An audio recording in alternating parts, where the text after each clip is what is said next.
দীর্ঘদিন বন্ধ থাকার পর ফের উত্তপ্ত হয়ে উঠেছে খুলনা প্রকৌশল ও প্রযুক্তি বিশ্ববিদ্যালয় কুয়েট।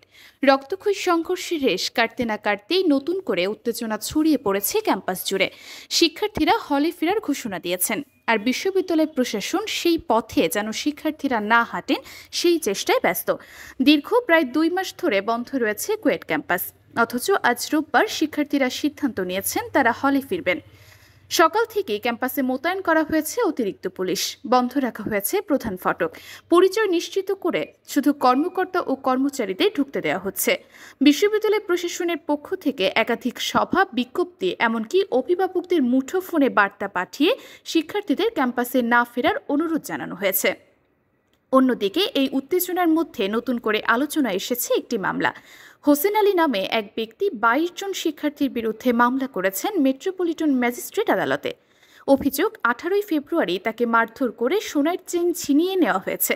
আদালত তদন্তের নির্দেশও দিয়েছেন। তবে শিক্ষার্থীদের অভিযোগ, প্রশাসন পরিকল্পিতভাবে একজনকে দিয়ে এই মামলা করিয়ে তাদের আন্দোলন দমানোর চেষ্টা করছে। সামাজিক যোগাযোগ মাধ্যমে কুয়েট 19 নামে একটি পেজ থেকে শিক্ষার্থীদের দুপুর 2টায় প্রধান ফটকে জমায়েত হওয়ার আহ্বান জানানো হয়েছে। অন্যদিকে খুলনা বিশ্ববিদ্যালয়ের শিক্ষার্থীরাও লং মার্চ টু কুয়েট কর্মসূচি ঘোষণা করে আন্দোলনে একাত্মতা প্রকাশ করেছেন। গত 18 ফেব্রুয়ারি ছাত্র রাজনীতি নিষিদ্ধের দাবিকে কেন্দ্র করে সংঘর্ষে আহত হন শতাধিক শিক্ষার্থী। এরপর ক্যাম্পাসে তালা দেন শিক্ষার্থীরা। রাজনৈতিক নিষেধাজ্ঞার সিদ্ধান্ত, অভিযোগ ওঠে প্রশাসনের পক্ষ থেকে 400-500 জনের নামে মামলা করার। কুয়েটের সংকট এখন শুধু একটি বিশ্ববিদ্যালয়ের গণ্ডিতে সীমাবদ্ধ নেই, এটি ছড়িয়ে পড়েছে সারা দেশের শিক্ষার্থীদের মাঝেও।